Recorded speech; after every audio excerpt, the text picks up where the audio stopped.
Pleasant good morning. Good Monday morning to all my students. Welcome to the Monday's episode of Speaking Out, Exposing Corruption, Incompetence. Here we are this beautiful Monday morning. I hope you had a wonderful weekend. Hope you are looking forward to a fantastic, productive, entertaining week. You got a lot of entertainment going on, man. Lots of entertainment. And you got to be entertained from time to time to ease the stress. Stress is the silent killer. So don't let stress take you down. So yes, here we are this Monday morning. Today is Monday, the 2nd day of June. We are into June, the month of brides. And remember when we spoke on Friday, I told you Monday, the June, the month of brides. If you want to get married, don't forget the wedding planner is there. The wedding planner, the famous wedding planner who also holds the office of Commissioner of Police is there. And he is a wedding planner of a different kind, because when he planned Brutus' wedding, $8.5 million paid by, that is what he say, by businessman, the sheriff principal, $8.5 million. And I told you all that what's going on now, that if you don't have a bride or a bridegroom, the man will find it for you. Oh, Lord, this Monday morning. Welcome. Another great day that the Lord has made. Let's rejoice and be glad in it. Let's give praise and thanks to be in the land of the living. It is a privilege to be in the land of the living. So welcome. Share the live. You know the drill by now. Share the live. Give the thumbs up. And that is one area that you have been lacking in, the thumbs up. You're not showing us your appreciation. We need it. And I said, notwithstanding you not showing the appreciation as you should, we are going to come. We're going to bring you the credible, valuable information. And we know that you want us to come and to bring you the information, and therefore we will continue to do so. I met some people, some students over the weekend. Yesterday, as a matter of fact, at this rally for Adriana on the Independence Day in Brooklyn. I met some students there for the first time. Oh, Lord, they all came to me. They were so happy to see me in the flesh. And you commented, you look taller than you usually be on TV. Well, in TV, it's just a postcard size, or on the YouTube or whatever postcard size. You look taller. Some people flatter me, say I look younger, I look more handsome. Oh, sort of description, man. Yeah, but here we are. Here we are to bring you another episode. My colleague, Mr. Conway CC, is already in the studio waiting. I mean, this morning, I got teasy. This morning, I had a little concern when we came on to test. The man, I hear me, I got TC this morning. Then TC realized that he didn't plug in his headphone. TC, you got to buy a drink, but you can't lift the one down so easily. But here we are. He's all well, he's all set and ready for us to go. So share the live. The program was scheduled at 7 o'clock, on the dot 7 o'clock this morning. And oh man, from the time I got into the studio, you opened the gate. For the time you open the gate and you put away the padlock, oh Lord, you will see students here at 7 o'clock to get into the yard. And since then to when we went live, if you see students in the schoolyard, some of them commented it's the first time they are in the yard. Welcome. All are welcome. All, and we do this to give them time, while we do this introduction, giving all of these cockroaches and the jacobas time to come on and to listen to what we're saying and to make whatever comment they make. And I said again, we don't mind you making contrary comments. We are here to teach. And if you don't want to learn, that's up to you. But if you're going to come and you're going to get disrespectful for your fellow student, and you get some of your vocabulary so limited, you got to use expletive and so on, out you go. You're going to be expelled from the school, not only the classroom. You're going to be expelled from the school. Let me understand this. So keep it civil, and you are going to be tolerated, even if your views does not accord with ours. Let me understand it. We live in a civilized society, at least so we think. We live in a society. This is not a place to come and to cuss out using expletives and so on. They got other platforms that would encourage those things, not this one, right? So here we are this morning. Again, as I've said, share the live, and let people know we're up to 600. Yeah, we're going good. We're up to 600 and about 30-something thumbs up. That is an area that you lack in. I understand some people don't understand the thumbs up thing, right? But reach out to someone who knows, and they're gonna advise you. 7 o'clock on the dot. Again, I also encourage you people to follow the page. Subscribe to the page on YouTube. The name of the page, as you see at the back in the background, Speaking Out, Exposing Corruption, Incompetence. If you go and you Google it, then you go into YouTube and you're gonna come up. All you have to do is subscribe, hit the notification button, your little bell, and you're gonna get the notification when anything is posted and whenever we go live on the program. If you are a Facebooker, we still have a few Facebookers, even though we encourage people to migrate to YouTube. We have Facebookers. Follow the page on Facebook, and you're going to get the appropriate notifications. First man in this morning, classroom. Well, several persons came in at 7, as you expect now. When it opened, several persons came in at 7. The first man listed is Gavin. Jakey, congrats, man. You make it this morning. First man listed. Then we had the Kamaruk man, Wayne, Jacko from Georgia, Sean from upstate, Peter, Evelyn, Kenneth, and Kenneth is from Maryland. Gibbo is always here very early. Felicia, David, Carl, Winston from California, Carlton 9430, my squad mate, Moses, Marcia, Barbara, Charlene, or in early at 7:01. Then it was Cecile, Ricky, Brian, Lennox, Ezzy, Aileen is here, Clifton, Pastor Smith is in the house, Marlon, Puran from Essequibo Coast, Paulette, Denise, and Denise is back in Florida, Aubrey from Canada, Patricia from New Jersey, Joan from New Amsterdam, we have Courtney from Brooklyn, Donald, the angel is here with us, Paulette, Roxanne, Trotty, always early, always, Dexter, Bonita, Father Masha is here, Mary, Hazel, Grantley, the Sauls are well represented, Pauline, Tessa came in at 7:03. Tessa, you're late this morning, y'all. This is not like you. We have Desiree from Meadowbrook at this stage. Kevin, then it was Jean, Rosalind, Esla, John, Clarence, Morton, Puran came back there from Essequibo Coast, Compton, Ivor, Marcus, Kay, Aubrey, Orin from the UK. I think he's back in the UK. He recently traveled to Guyana to bury his mother. Again, condolences to you, my brother. Claire, Diane, Carol, Dorette, true Guyanese is here. Warren, Fergus, Vibert. This is Vibert Larson, 9066. Francis Keith from Melanie Damashana. Gordon is here with us. Lester, Sandrine, John from Tennessee. Winslow, Vibert. This is another Vibert. 7464 Smitty. Then we add Benji is here, the 8948. Mike Conyman. Como from New Jersey, 8218. Maury from Brooklyn. Tiffany. Clifton, all the way from Paris, is here with us. Earl. Then it was the next Vibert, White. This is the third Vibert we have here now. Rhonda, Pamela Wesdem, Randolph, Marcus, Siobhan, Sydney. Then it was Ivla, and Ivla I think is in Texas. Lynette out of the UK is here. Marva, Terrence. Terrence is from California, 9135 TK. Wayne from the UK is here with us. Lyndon, Annette, Michael, Stian, Pito is here, 8152. George, 11899. Then we have Lorraine, Joseph, Umi is with us. Michael, 14126, and he out of the British Virgin Islands. Melinda, Ashley, Lennox. Then it was Bobby Brown, that's a famous name. Melvern, Allison, Albert, 0892, Maureen. Then it was Emerson again, Denise, Darwin.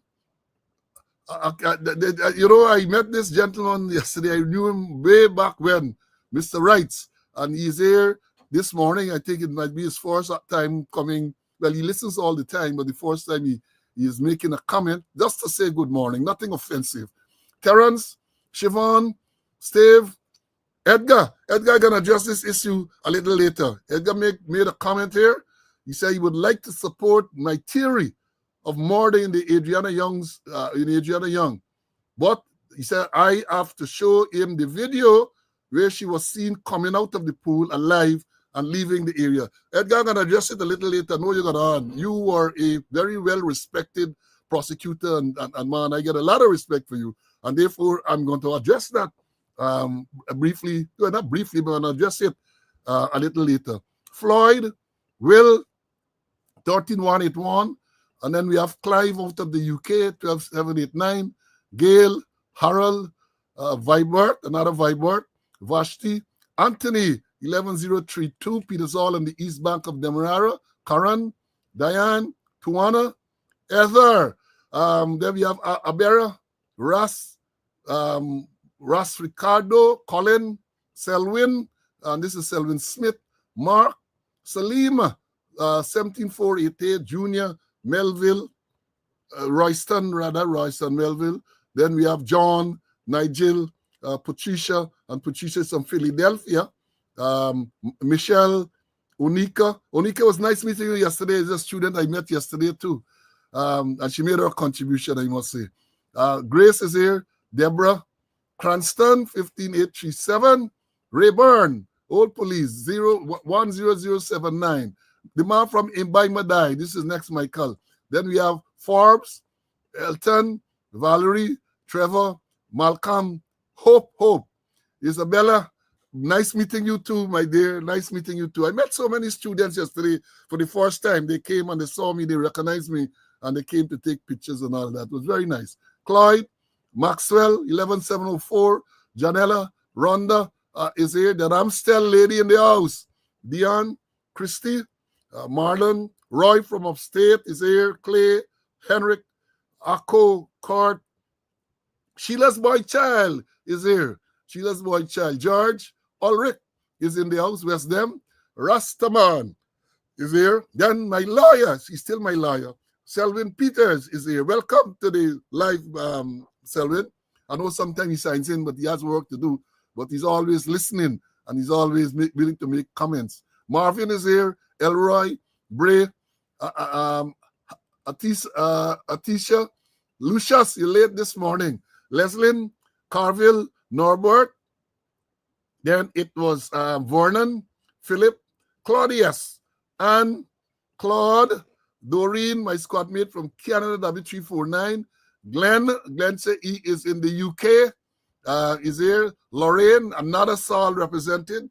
Cheryl from New Jersey. Mark, and this is Mark Fraser. Raquel is here with us. Cedric, 8219. We had 8218 earlier. Now we have 8219. Chilo is here. Gordon, Jam, can we call this student? Jam Morian is here with us. Then is another Raquel, spelled differently, pronounced the same way. Joyce. Then another Mark is here. Alistair, Beverly, Simone, Nadia, Verlin, Lorraine, another Lorraine, Gloria. Then it was Westmus. Danny is here. Then Melville, nice meeting you two again yesterday. Denise, Michael, Michelle, Junior, Paulette, Brenda, Paul. And this is, you want to hear my views about Leroy Smith. He talking about the police, Leroy Smith. Kwame is here. Not that one, no. But this is another one. Colin, Elben. Then we have Ashmani is here, a new student. Gladwin, good to see you, Gladwin, good to see you. Charles, Patrick. Then we had Puran came back. Port Cash is here. Dylan, Jason, Samuel from Toronto. Samuel is from Toronto. Ingrid is here with us. And I think after Ingrid in the schoolyard, it was Allison. And after Allison, we had Edward, as usual. Nice seeing you two yesterday, Edward. You and your beautiful wife. Then we have Willis is here. Alston, Colleen, Carlton, don't miss it. Thomasine, and the list goes on and on. Kerry, Kami, Rajendra is here. We get a lot of students inside. And you see what we are talking about. Many, many students. Now let me make the announcements and then we're going to move. We got a lot to talk about today and a lot to talk about. So in terms of the announcements, we start with those sad announcements first. We're talking about debt. Well, you know, so this place is really, really also the devastating, sad news you get to hear from time to time. And what I'm talking about, you know, we learned over the weekend, this 7-year-old boy, Queenstown, is Essequibo Coast, electrocuted, playing in the yard, and they say, according to what I've read, some exposed wire connected to some bridge with some old car. The little boy plane, 7-year-old plane, came into contact, shot and killed, electrocuted, right? And then we read into a cartman, 49 years old, found dead on a pavement in Yomson. We don't know what the circumstances are, right?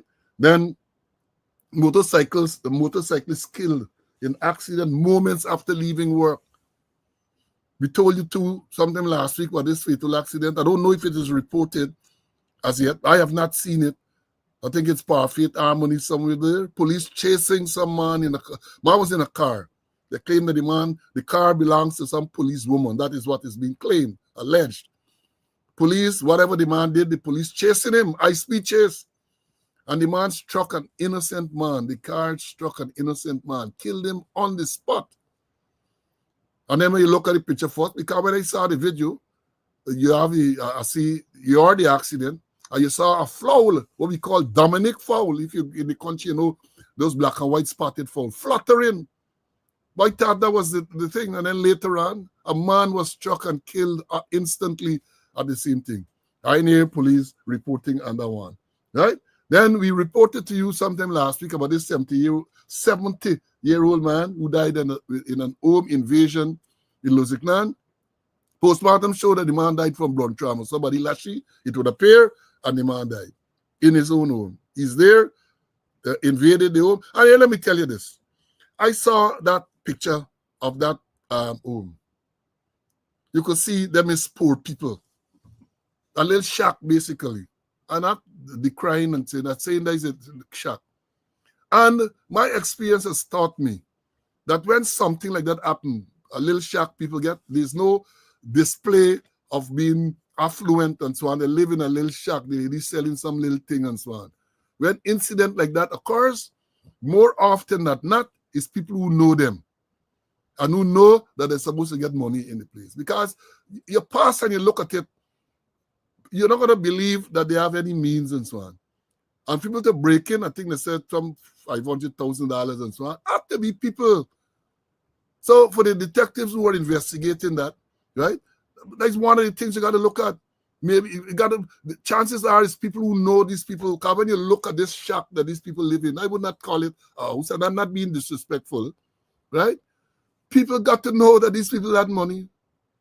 So that should lead the investigators in a particular direction. I mean, when you're investigating, you go with an open mind. But circumstances like that will cause you to think, right? So we have that. And then we had a word yesterday of the death of a former member, retired Detective Assistant Superintendent Victor Sandy. Victor died yesterday. I knew Victor. Victor spent time at Anna Regina, Essequibo Coast, CID headquarters. He worked at New Amsterdam. And the last time I met Victor was at the funeral of Quindon Bacchus. Then I learned that Quindon Bacchus was the grandson of Victor. So Victor passed away yesterday morning. I want to, well, before I express condolences too, they're telling us that the body of the soldier who fell overboard was recovered over the weekend, I think it was. And there's a story being circulated about this same matter. You gotta listen to these things. Not everything here on social media is true, but you have to listen. Because it has been said that this soldier used to work in town. He and some other one was working at the chief of staff. Well, what they call it, chief of defense staff resident. And he was visited by someone who was his rival. That is what has been said. And found asleep on the arms. He was found sleeping, and the man was able to take away, the person who visited was able to take away the firearms and take it. He was then punished by sending to the border. That is the punishment. Go to the border and work. I understand the man pleaded with them. He said, look, he can't swim. right? He can't swim. So they asked, he begged, said, don't send him to the border. He can't swim. They insisted he should go to the border. So he was sent to the border.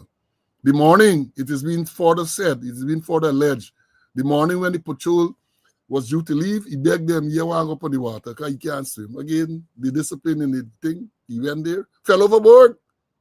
And I got to ask a question, what type of, I asked it already, are they not equipped with life vests and all these things? You got people going in the water to work, policemen, soldiers, anyone going there should have life vests. Did he have on a life vest? And the man drunk, they find the body now, right? They find the body was found. So I don't know. They said they have a board of inquiry. The GDF will do that. They're a little bit more organized when it comes to this type of thing.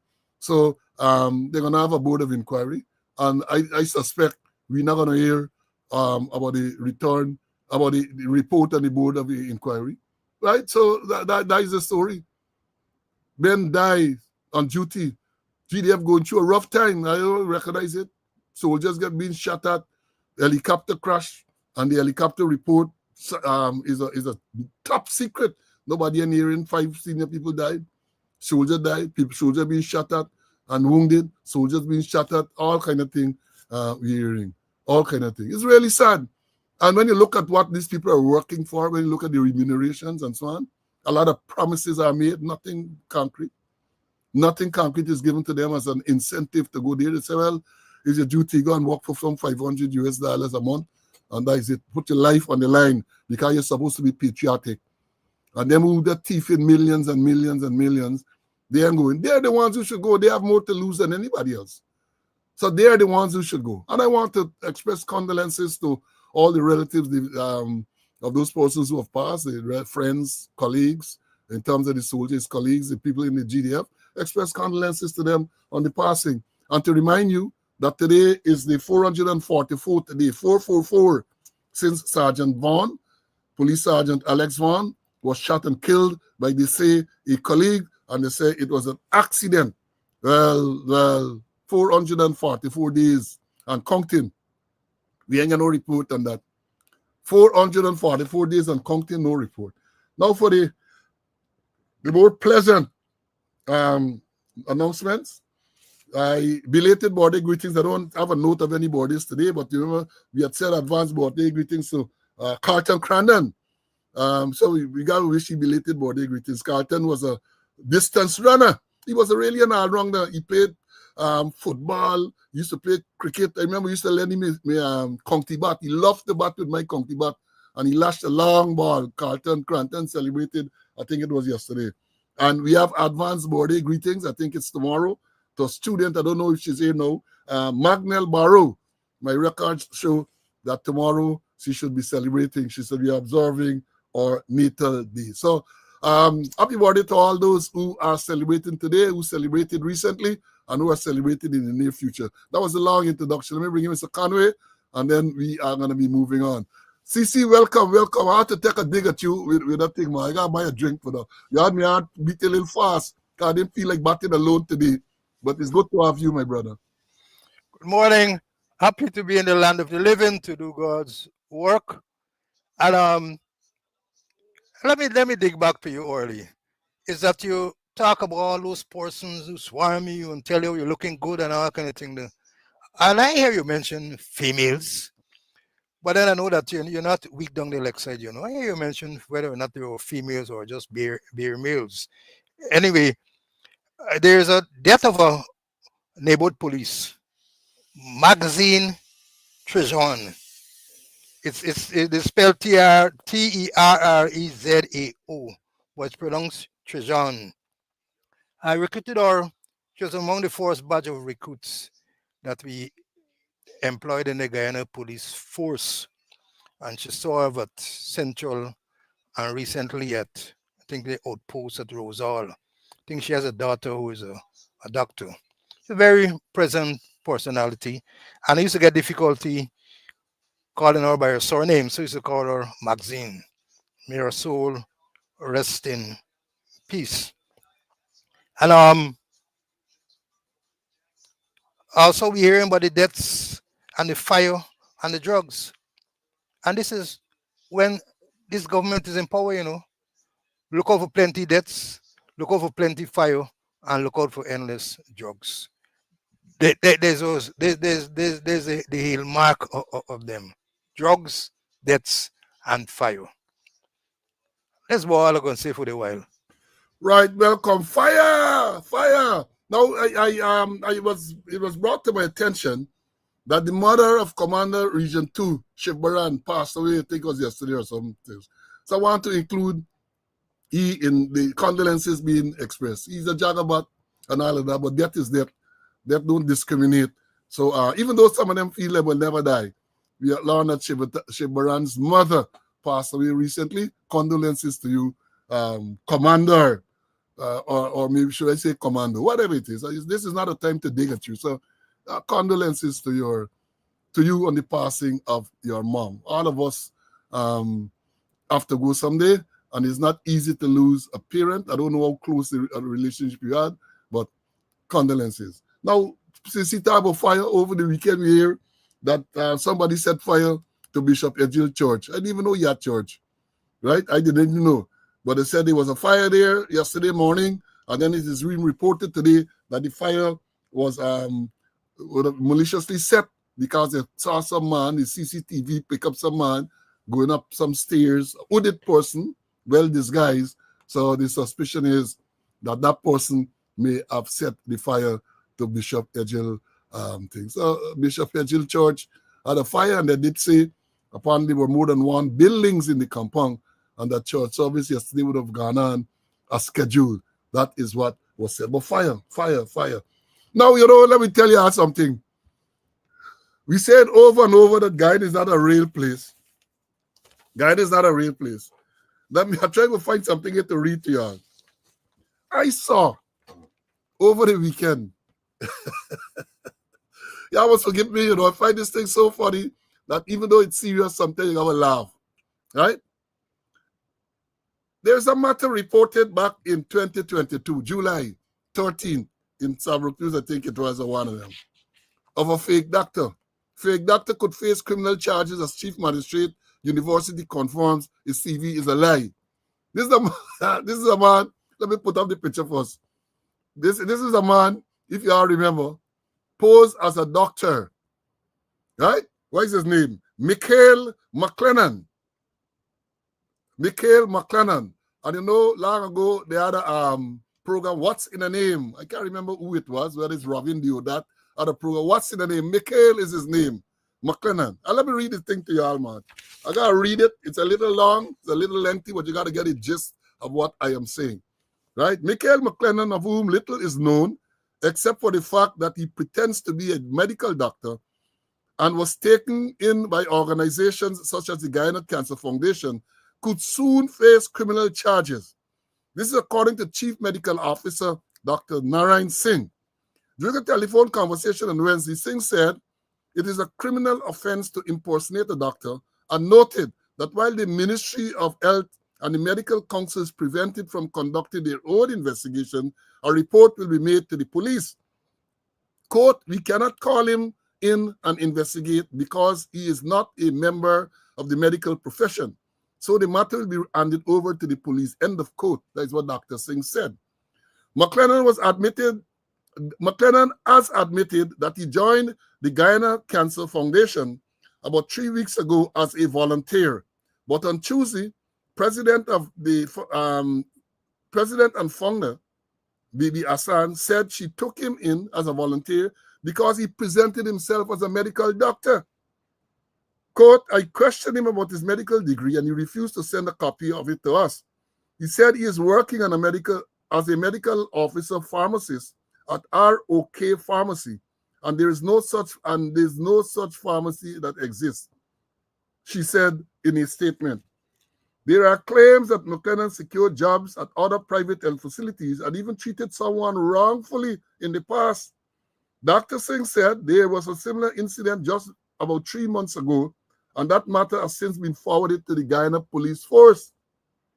But based on his own experience, he said these cases of doctors impersonating are sporadic and not prevalent.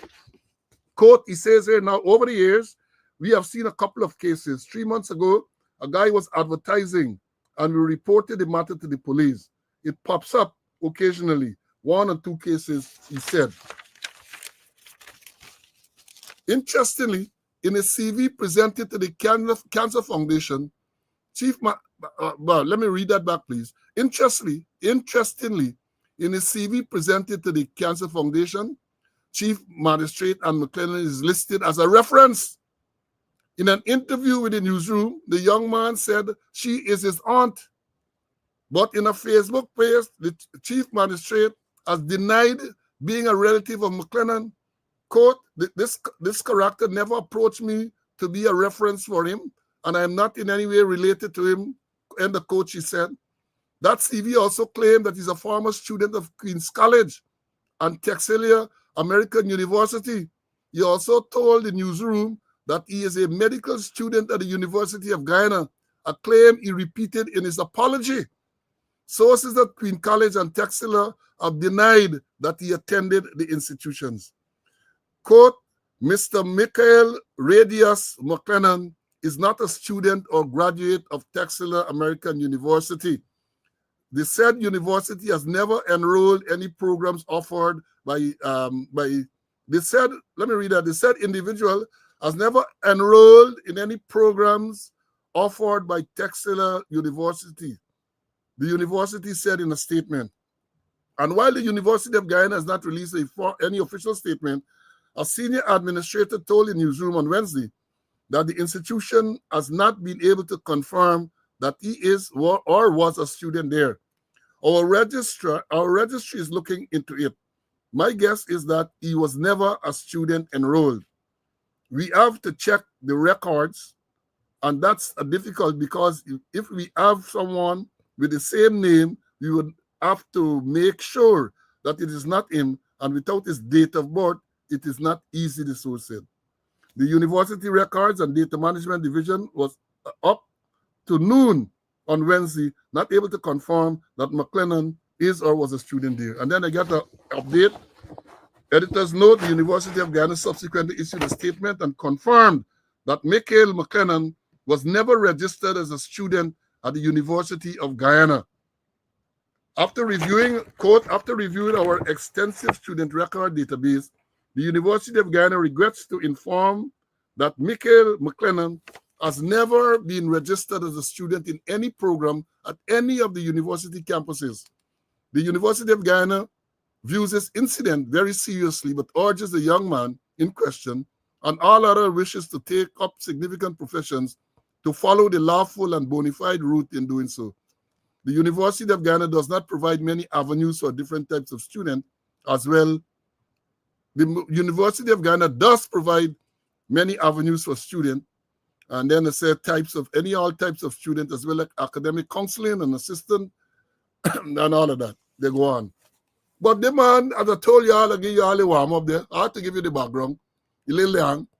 So we say, this is the man that are talking about the fake doctor. But you want to know why we are bringing it up here. Look at this next picture. The man is now a police. This fake doctor, Michael Radius McLennan, you see here, poses as a doctor. The man is now a police. What if he's only, and it doesn't appear he's just posing as a police? The man got on uniform. The man graduated recently.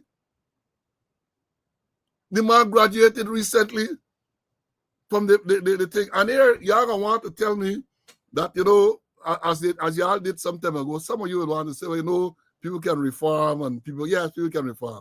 But I'm saying when you come across as this big time con man, certain jobs you should not get involved in. As I said, with the convict, remember the Muslim, what it says, a Muslim cleric now who was jailed in the US for fraud and all them everything. The man is now a justice of the peace. And I'm saying, no matter how you reform, certain jobs you ought not to do. This man has displayed dishonesty. People say he's a doctor, employed at the place as a doctor. Say he got to UG, say he been to QC, and now the man is a police. You imagine what could happen when they lose him on the road there? Can you imagine what is going to happen when they move him on the road? And as we told you before, what is happening? They are so bad. They're so bad for police. People are joining the force, and those who join are leaving in the droves, as they would say. So they got a situation now where you're not even going to take exam to join the police force. You turn up, and they're going to take you in. It was reported some time ago that even paying people $50,000 for each person you report to them, and they think they work. This man is a police, buddy. This man is a police. This con man is a police. And the question is asked, what type of background checks are being done? What type of background checks? Because I don't know. But then it is consistent, with the type of behavior you have now, because we told you about this doctor, not the doctor, the Muslim cleric across the river, who served time in the U.S. for fraud in the Thomas Carroll affair, right? Deported to Ghana. The man is now a Muslim cleric. The man now a justice of the peace. So the man is put in a position to authenticate documents and all that. And don't forget when I say it's consistent with the behavior. Kwame McCoy, the man who is now his minister, Kwame McCoy, remember, he was alleged to be soliciting sex of a young male from Linden, Kwame Julius. And immediately or shortly thereafter, the man was put on the Rights of Child Commission or something like that. The Rights of Child Commission. So you got Kwame and others. Kwame charged, convicted with assault. When they showed the shit in Freddy Kissoon's face, the magistrate remarked that Kwame was the mastermind, but he was not convicted for that because of some technicality, right? The man was arrested and investigated in the killing, a murder of Crummy Wing. The man is minister. So this con man who presented himself as a doctor and said he been to QC and he went to UG is now a police. Oh, why are we surprised? Why are we surprised that Mr. Michael McLennan is now a police officer? That are Lucy put us in the public there. Lucy for the public. If he can do all them type of can you imagine the man coming there for get rich? The man who is best suited to speak about this, having spent a number of years in charge of the training and all that, so much so he was so respected that when he reached the mandatory retirement age, he was retained to conduct training and talking about my partner, CC. CC, what is the story with this man? They don't know background check and all these things anymore. Let me hear your views, man. Well, the system is now very porous, very porous system. Remember the confirm squad at the officers conference? He said that they're having difficulty recruiting and retraining person. And the system now, sometimes you don't write an exam. You write an exam, you do a medical examination, CRO say you don't get no conviction, and you get 2 recommendations whether bogus or not, and you're a police. No proper background checks. We used to get background checks from this special branch, from the stations with the way the person is working, that you got to get proper background checks. But now you pass the exam or you write no exam, doctor say medically unfit, CRO say you that you don't have no conviction, and automatically you become a police. So I'm not certain in the con man down there, The system is porous, and they're not doing proper background checks. That's why people with a lot of undesirable persons coming into the police force. Persons with con man as doctor, and maybe many others have entered the police force because there's no proper background checks being done. What I should do, if I could make a suggestion with them, some of those persons who retire, those good detectives and so forth, give them the opportunity, give them a contract, let them do background checks for you. There are several persons who are honest, who are good enough to do proper background checks, but then they might do them like what they do. We give them the work, pay them, and then charge them for conspiracy to defraud. That's what might eventually happen, Paul. Well, let me say this.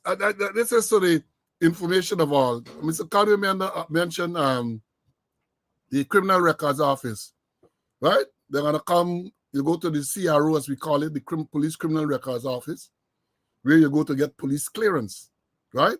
To say whether you get conviction or not. Police clearance speaks about conviction. So if you charge 100 times and you were not convicted, chances are there's no record there for you. You got a clean slate because you were never convicted. And that is why it is important for them to do proper background check. Because you go to CRO say, yeah, you know, conviction. I think the form was C6. When you get conviction, it fully form and send it in there. Yeah, that is what CRO will say, and that is accurate. You're not convicted. But that doesn't mean that your background is clean. That doesn't mean that your background is clean. In many cases, people will go to court, as we all know, a man charged for whatever offense, or well, not whatever, for some offenses, and go to court, and the person against whom the conviction, the offense was committed, goes to court and says, I want to sue the matter any longer. That doesn't mean that the person is not guilty, and the person did commit the offense, but no evidence was offered, so the matter dismissed. And again, I say, unless a proper background check is done, those things will not be revealed. And when you do background check, you're going and ask the man's family. I understand there was a police going to do background check on applicants. They're going to his brother and they're going to his sister for ask what type of person he is. In most cases, what thing they're going to tell you, they want the brother and the sister and the son get a walk. Oh, he's the best thing since sliced bread. You have got to go to places such as the church, such as the school with the teachers and prominent people in the village. That is how you do a proper background check. But the man is now a police, so y'all watch out. Watch out. Me, I don't know if you can name his name tag. You can wear his name tag. Mikhail, wait, you name Mikhail something. What you name? Mikhail McLennan. McLennan. The man got so far to say that the chief magistrate and he are related and said that she gave him a recommendation. Well, of course, he using the name. He named McLennan, she named McLennan. Lady deny. I don't know he. Never gave him a reference. He's not related to me. Marcy got the UG, they checked the record UG. Man lie. Marcy went to QC, same thing lie. And he is now police. Well, they got a lot of other people of dubious characters in senior position. I would not be surprised if I hear any man imposing as a commissioner.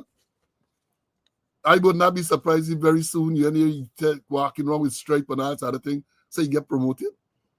God, the man appears to be a con man, a confidence trickster that is call it, but we call it con man. Right? So y'all watch out, public, watch out. You know, we got to come and we got to warn you. Watch out. You got the next matter, we got to talk about. Look, as I said, I got to preface all of these things by saying Guyana is not a real place. Guyana is not a real place. Right? Now, recently, we saw correspondence circulating in the police system that there are going to be inspections. And these inspections would have been conducted by the National Security Advisor, Mr. Gerald Govaya, better known as Jerry Govaya. And the senior policeman who was to be accompanying him on all of these inspections was Deputy Commissioner Errol Watts, the man what they call the Tribal Union. He was accompanying him. And we talked about it before. But the inspection conducted, this is West Demerara inspection within the last week. Look what's going on here. This is Jerry Govaya, right? The National Security Advisor. This man here is the commander of the police division. This is a police officer. Officer, we ain't talking about constable or swan. Police officer saluting the National Security Advisor. And look how he's standing up. First of all, he is not entitled to any salute. Let me understand this thing clearly. He is not entitled to salute.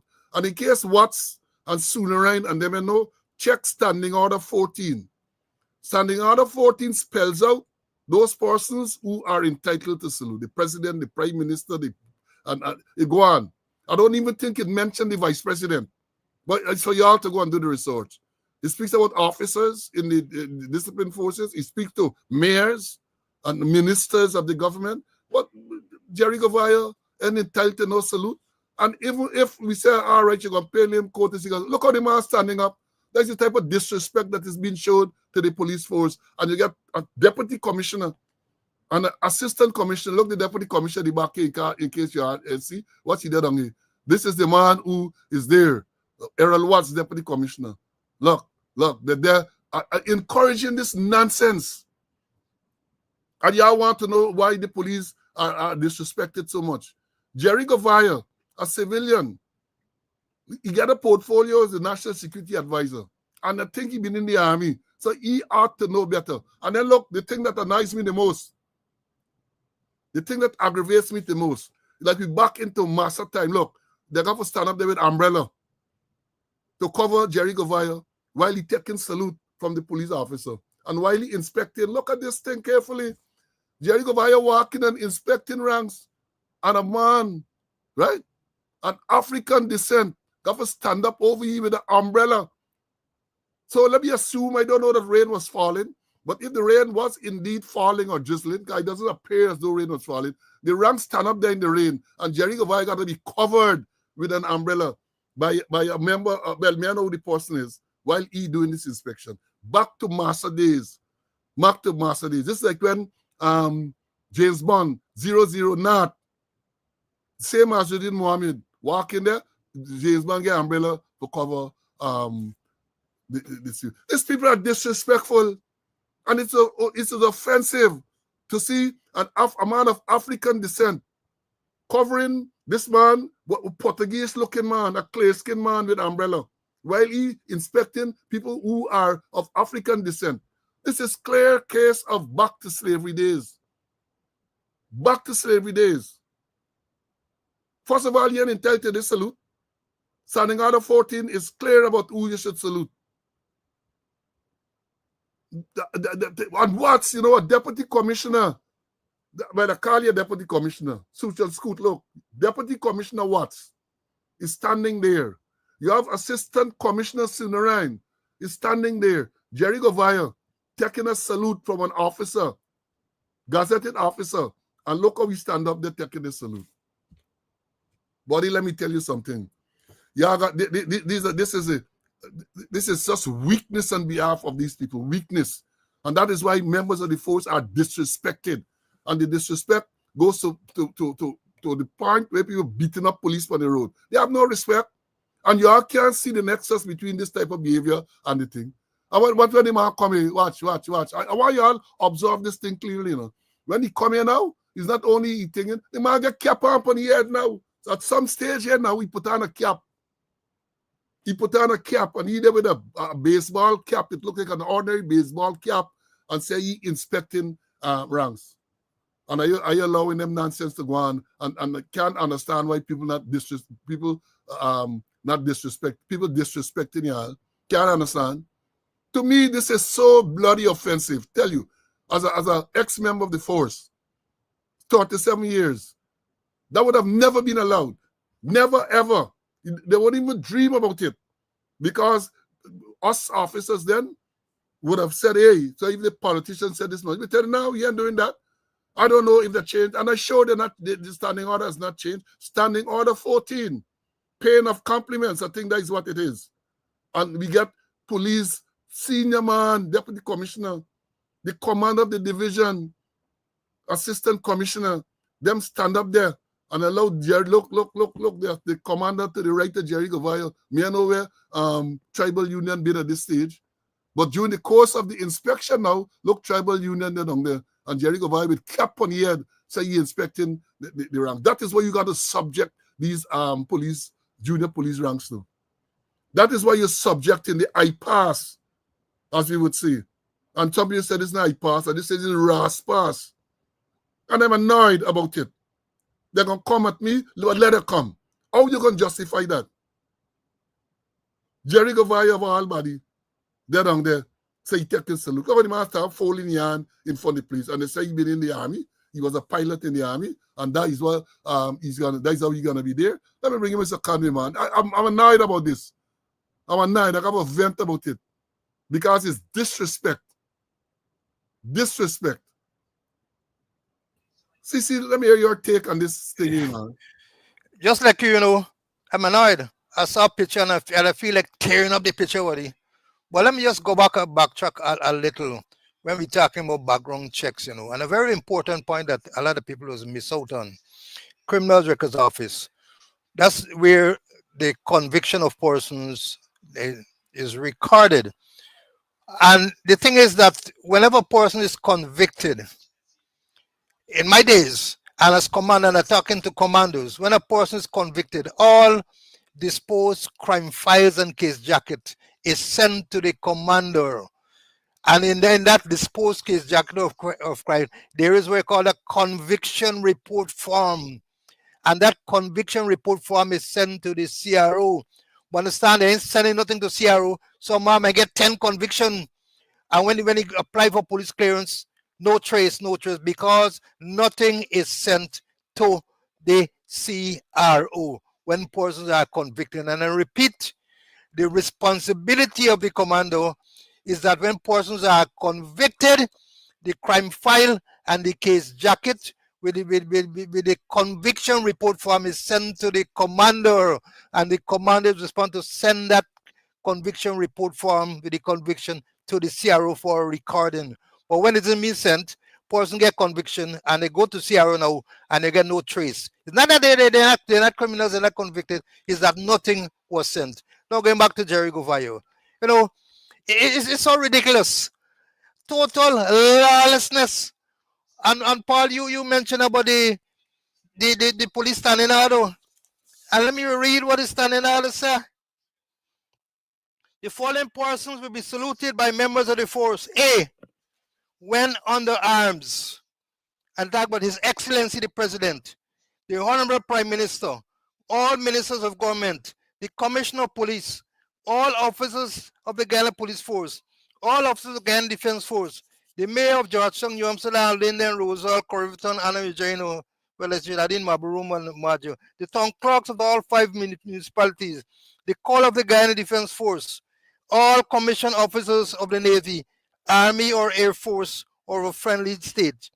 And when under arms, the person mentioned in paragraph A above, and in addition to his or her honor, the Chancellor of the Judiciary, his or her honor, the Chief Justice, Justice of the Court of Appeal, the Judge of High Court of the Supreme Court of Judicature, all magistrates, all mayors, when a funeral passes, the corpse will be saluted.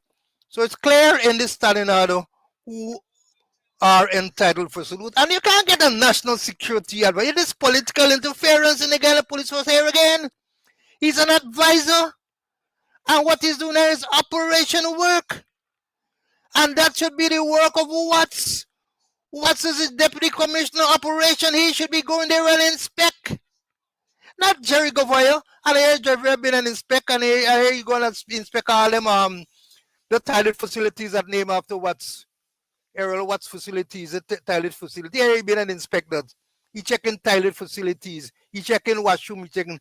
The thing is, the standing order is clear in terms of inspection.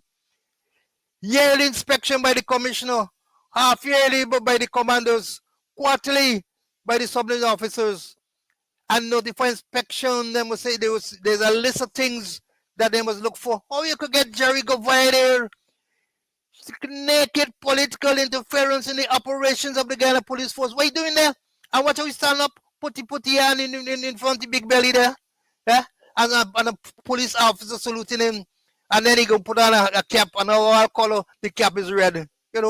He wearing all a black. Why they match up, put in a black cap, right through there. It is ridiculous. It is mind-boggling. And that you have a national security officer go around stations and inspect and walking with a deputy commissioner and an assistant commissioner being him, and people got hold up umbrella for you. What we really is, if we going back to Massa days, what we really get on this place? Yeah, what is happening with the Ghana Police Force? Blundering, lawlessness, and national security officer going and inspect. His role is his advisory role, not operation. And then I don't know what kind of officers we get, deputy commissioners. I go walk being a national security advisor.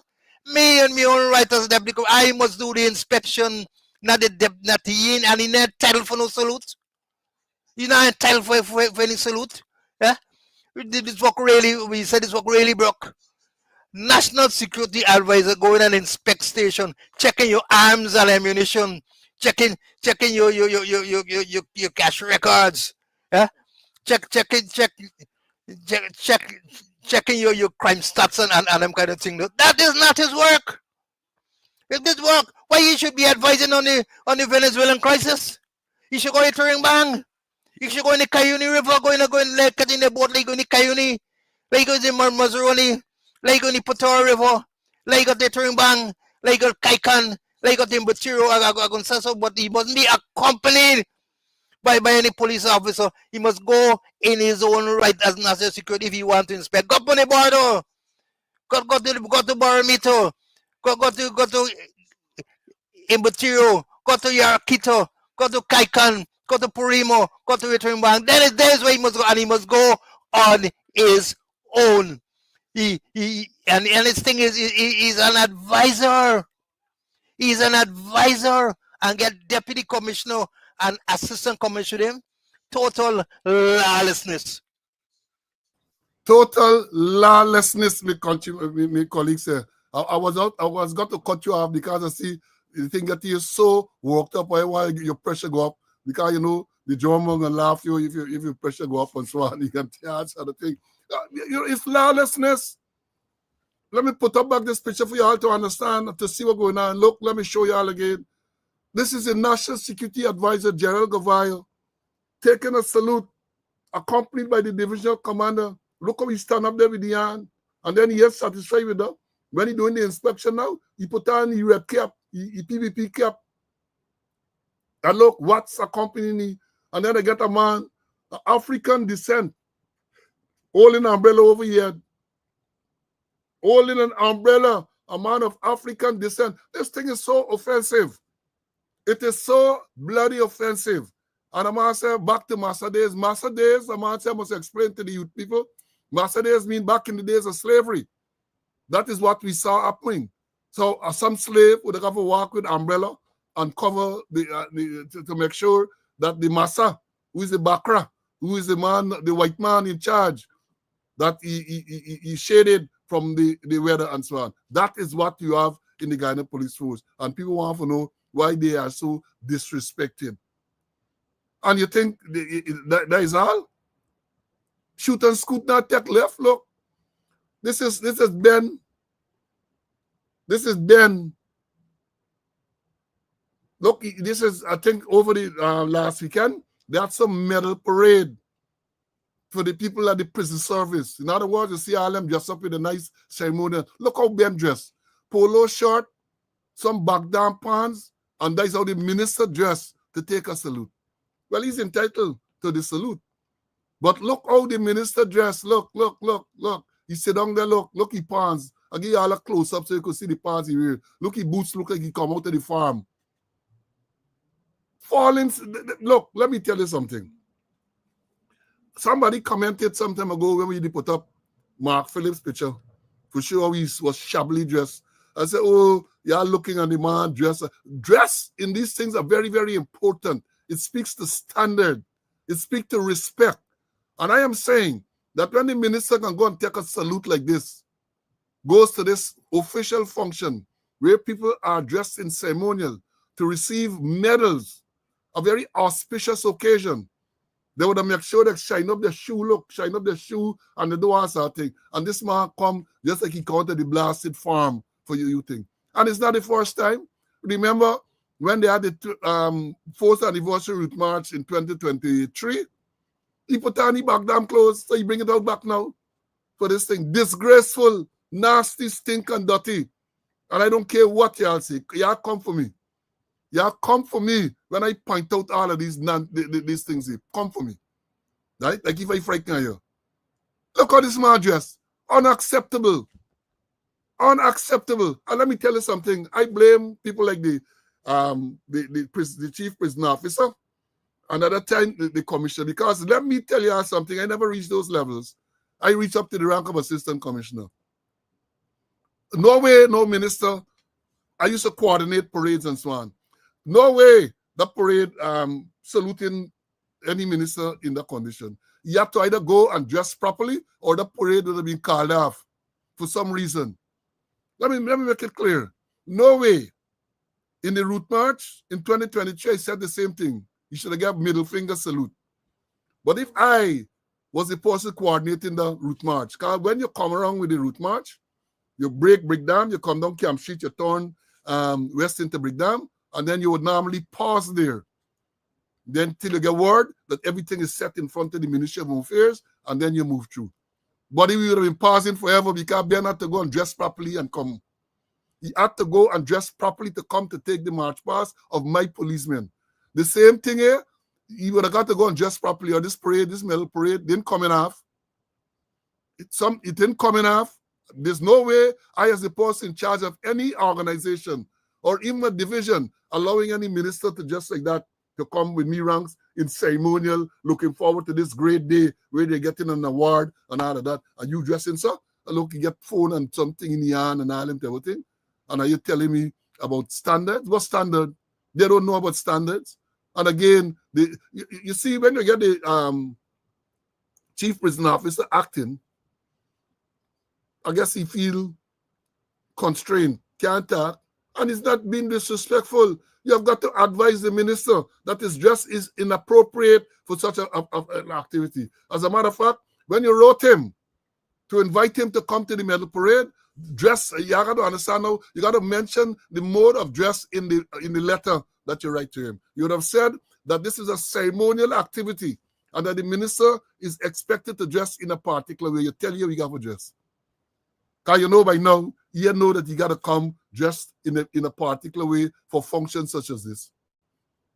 You know that. So you have got to make sure that you tell you what the dress should be. Man, they need ceremony, not ceremony, GDF number 1, I think, number 2 rather. Sit down here, look. Look, Ben, I'm sure I can't get a little close up on this, but look at Ben's shoe. Look at how Ben sit down there among these people. Look at Ben. Huh? Look what he thing. That is how this man go for present medal to members of the prison service, I think it was. See, this is not Ben Force Rodeo. No, it's not no, the first no, time you come. Yeah. No. What he clothes, what he pants, and them jerseys like what you buy in the States, going in $99 store, and you buy a polo like that for 99 cents, you know. There's it. You know, look at them, disgraceful. And there's a force order, you know, appearance and conduct. Force order number 12. Let us read force order number 12 talking about appearance and conduct, and appearance is critical. Appearance is critical. Because when he goes so shabby, you know, we could tell people. What people will listen to him there. Look at them. Look at them. Just like I said with Jerry Govayo. Disgraceful, Paul. Disgraceful. Archimedes as an instructor to call him Satsak. Satsak. That's what he looks like there. A Satsak is a bad reflection on what is going on. They continue to show disrespect to the people in uniform. Because the police, you see what Jerry Govayo doing there? Jerry Govayo, they're there. Now Ben with the prison service people, total disrespect. Total disrespect. And again, I say they want to know why the members, the general public, people are disrespecting the policemen and other people in uniform. They're leading the disrespect. People taking the timings from them. People are taking the timings from them. Now, let me move on to something thing there. Now, we saw, when it was, the 29th, Azadin Mohammed, a presidential candidate, going to court. Turned up, big crowd and all this type of thing. A lot of things happen there that I got to talk about. We can talk about. Right? And I'm zeroing in here now on the part where we saw Azadin Mohammed being handcuffed. Right? Being handcuffed. Now, y'all gonna say, well, you know, people don't know. Say, well, handcuff is something people are supposed to get done. And so, yeah, when you're under arrest. When you're under arrest, you should be handcuffed. We have said so. In the States, on the time the police tell you, say you're under arrest, they ask you to put your hands behind your back and they arrest you, they handcuff you behind your back. But let's examine Azadin Mohammed case. Azzuddin Mohammed received, I understand, summonses from the Guyana Revenue Authority. I think they said 2 summonses for him to appear in court on the 29th. So he wasn't arrested and taken to court. He got 2 summonses to appear in court, and he appeared in court in response or in compliance to the summonses. He went there on his own free will and volition. Nobody had to come and arrest him and carry. He went into the courtroom. We understand that the charges were read to him. He pleaded not guilty. He was placed on $250,000 bail on each charge, a total amount of $500,000. Thereafter, in the process, he had to go to the bail be posted, and the records be made at the police outpost there, and then he would have gone his way. I want to say this. There was absolutely no justification, legal or otherwise, for Azzuddin Mohammed to be handcuffed, because he could not have been arrested after he had already pleaded to the charges and was put on bail. So why they handcuff him? Well, we know why. It's a rhetorical question. They handcuff him for trying to embarrass him. And I am defending nobody. And I tell you, I hold no brief for Azzuddin Mohammed, but I'm talking about the process. The man went to court in response to a summons, or 2 summonses. When he got before the court, the matter would have been called. He would have appeared before the magistrate. The magistrate would have read the charges to him, and one after the other, and then the question of bail would have come into play. The magistrate decided in our own deliberate judgment that he will be put on $250,000 bail on each charge. Right? So the police now would normally escort you to the, even if you got to the shooter, however, you're going into the lockups area there now, or to the outpost area, where the bail is going to be posted. And once the bail posted, they get the receipt, they make the record, and you're gone. In this case, they decide they're going to put handcuff on him. Absolutely no justification for doing so. You can't arrest him, so you're putting a handcuff on him. You cannot. You cannot. He should have been made to go there, sit, wait until his bail is posted, and he gone. But it's political instructions. Political instructions for handcuffing. And then they're going to flash it all over the place that he handcuffed. Coming up in the election campaign, you see they're going to flash all over there. Same time when you flash them, you must flash all them 19 fraud charges, law book thief charges, Sousa, the vice president taking $500,000. All them things you must flash. Ashley Singh in handcuff. But they're not going to do that. And that is how the system is broken. Because you have these policemen who are following these unlawful and illegal instructions. Right?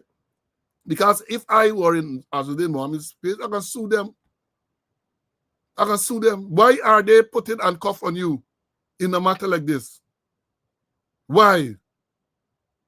And you know, sometimes I pity the young police, because they would have been given those instructions and they don't really know what to do. They just blindly carry out unlawful instructions. I say again, this is the man who received 2 summonses to obtain court. He did so. He went into court. He would have pleaded to the charge. After the charges were read to him, he would have pleaded the charge. He was pleaded to the charges. He's put on bail. There's no justification, legal justification for you to handcuff him at that point. There's none. He's not arrested. You can't arrest him then for the same charge or the same charges. You cannot.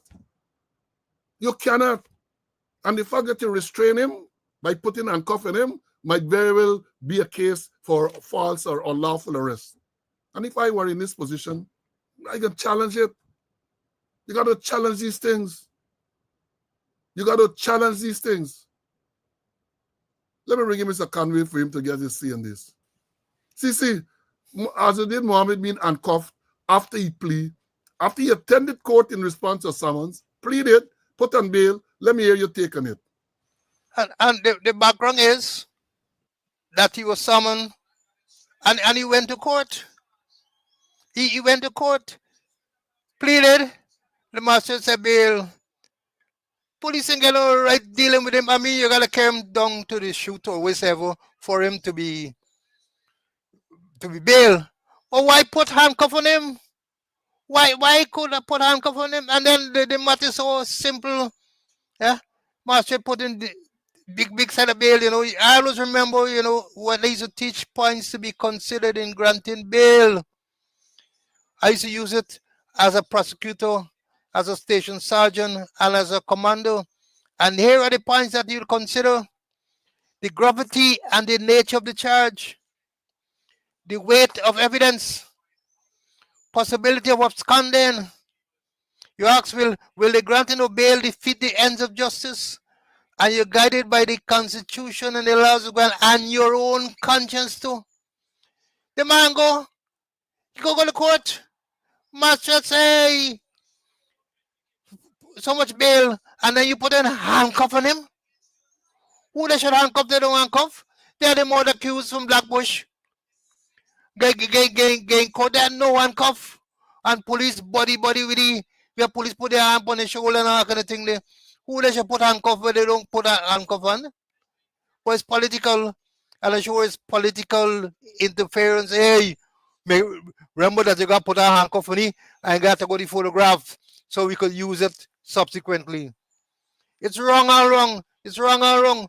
How in heaven's name you going to put a handcuff on a man who has gone to court on his own free will? Well, I can't say own free will because he was ordered to go to court. But he went there, he pleaded, the magistrate set bail, and then after then you put in handcuff on him. A ridiculous political interference is the thing. And that's what's going on with the guy in the police force. And again, I say that is why people don't respect the force, because these ranks you have, and sometimes I sympathize with them. Junior people give them certain instruction, they're frightened, they walk, they're frightened, they're going to send them on the border and they're going to drunk like the soldier. They're afraid, so they do these things. But you got to stand up and do the right thing. You have got to do the right thing. And this case with Mohammed reminds me of my own case back in 2021, where I was summoned by Soku to attend court on the 15th of October, right? 2021. When I turned up in court, Ramana, Juke, Singh, and Thomas are there. Said they arrested me for the same matter that I got to court to. The same matter. I ain't gonna talk much more about that, except for George to point out the parallels, because the matter it is a subject of a lawsuit in the High Court. But I'm saying that these things, people got to be taught. The policemen got to learn to start doing the right thing, stand up and do the right thing. And these commanders, because we understand, the instruction to put handcuff on him can't come from no corporal or no sergeant, Got to be some senior man telling them that, senior person telling them to put handcuff on the man. You must be able to say no, the man cannot be handcuffed. And again, I say you will no brief for the Mohammed, for Azudin or any one of them. But I'm saying what the correct procedure should be. And this is what they got to learn, the correct police procedure. Police got procedures for you to follow. And the procedures are designed for fairness and impartiality. But that don't happen now. They got a man sitting in the chair of the commissioner of police, you know you hear some yes. And that is why you have so many of these commanders who don't know a clue about commanding a police division. And that is why you have all the problems, such as we had a tuition with the Adriana Young murder. A police commander is there and couldn't take control and make sure that proper. As a matter of fact, he involved to mislead the people then. He got involved to mislead the people. But we got to talk about these things. And then the next thing we talking, staying with, well, Azudin Mohammed released a video this morning. See people commenting on it. And we ain't got time to go through it now. We ain't got time to go through it today. But certainly we will another day. When the same things we told you there when he appeared in court, he made a statement that with the same Lamborghini, that the president was involved in the whole process for him to clear the vehicle and even the amount of money paid and that sort of thing. President come out and he make a statement saying he must provide proof or something. We got to deal with it. Well, Azudin Mohammed came out this morning with what is supposed to be proof of the conversation he had with the president in relation to the same Lamborghini, in relation to the pricing and all that. It is there. Oh, God. People must be shitting buckets. But let me tell you all what is likely to happen in that. They're going to come out. They're going to send for the greatest spinners. Mattia Murlitaran, the cricketers here going to know what I'm talking about. Mattia Murlitaran, the man with the most test wickets. Shane Warne, they're going to bring Shane Brown from the dead. the greatest leg spinner they had. If they come in local, they're going to go to Lance Gibbs, our big spinner. For Guyana, they're going to go for Clive Butts, who dead. They're going to bring back all them for spin. They're going to spin and they're going to spin. But let me see how they're going to spin, because this wicket seems to be a very good wicket. And the wicket seems to be one where you can beat the batsman off the turn of the ball. Because you never got to turn forget. You got to beat it in the air. So let me see where they're going with this. Yeah? Let us see. Yeah, John. More little run. The man with the fancy action, where they change the rule for accommodate the action and so on. So they're going to shed black tanks. What's going on there? Because I know they're going to get emergency session to see how they're going to counter that. They're going to use our taxpayers' money. And don't be surprised if they're saying all this evidence that is being produced now or has been produced. That the man says the first tranche. I love when he used that word. The first tranche is the first set of documents or the first set of evidence that is being produced. Sit back and watch. Sit back and watch. Who talking about Sean? Don't tell Warrican. That is Vice Captain Jamal Warrican as a big time spinner in the class of the names that I call there. Come on, man. Come on, don't do that to us. Right? They're not there. I got a strong suspicion, me ball telling me, they're going to say all everything that is false. Maybe AI generated and all that. What's the right? What's the right of the community? What's the right? Because as I told you guys, I told you students, truth, facts are stubborn things. And when you can go into things as I would normally do and tell you what date and time and all them type of thing, come and counter that. The man gave you the date and time even before the vehicle came.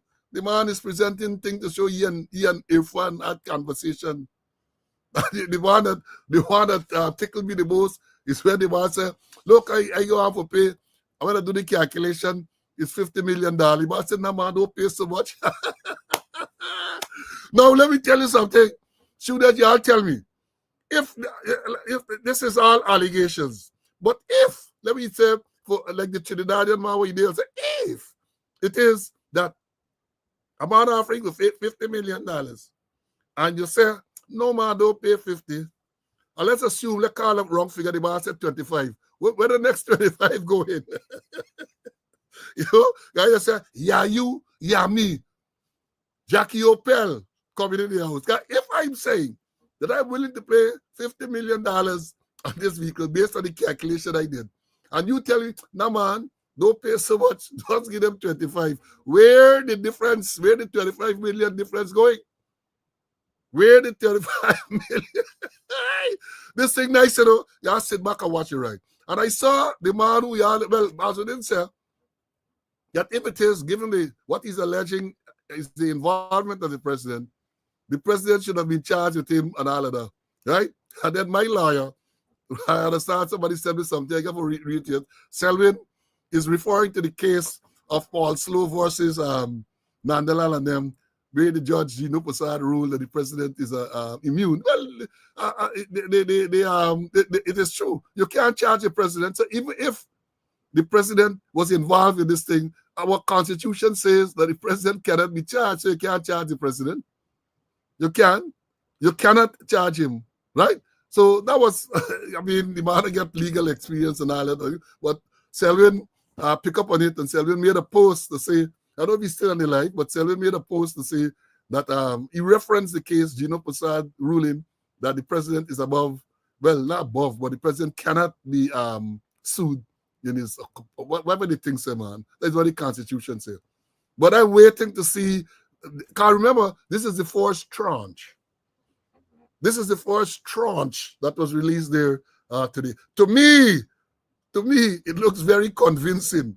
To me, it looks very, very convincing. I know it looked to CC, so let me ask you if it's fine. CC, how this thing look to you, boy? It looked convincing to me. How it looked to you? Very, very convincing. But then you said the president can be charged. But you know the Constitution, Article 94, let me read it. The president may be removed from office if he or she commits any violation of the Constitution or any gross misconduct. The procedure of removing him or is prescribed in Article 1. You can remove him, but it's a big, long, drawn-out procedure that you have to go through, And I'm happy that Azudin has come forward with his story, because the president saying one thing and then Azudin is saying something else. So it's very, very interesting. But the Azudin facts look very, very convincing, look very, very, very convincing. And then the president doesn't like so much as the old story, So it's not nothing strange, Paul. I don't like you use the word lie, man. They tell untruth. They are strangers to the truth. You call them lie. What the man name? Lord Nelson. Yeah, I tell you all of this story before. Lord Nelson, when Lord Nelson's song was popular, King Liar. Teacher Percy say, if you tell a lie, you go into hell as soon as you die. Larry, there was a function in National Park, and Balaram Raghavi was the commissioner. This man, Waddle, was the bandmaster. The function, I can't remember exactly what it was, but they had a lot of school children. Old National Park full up with school children.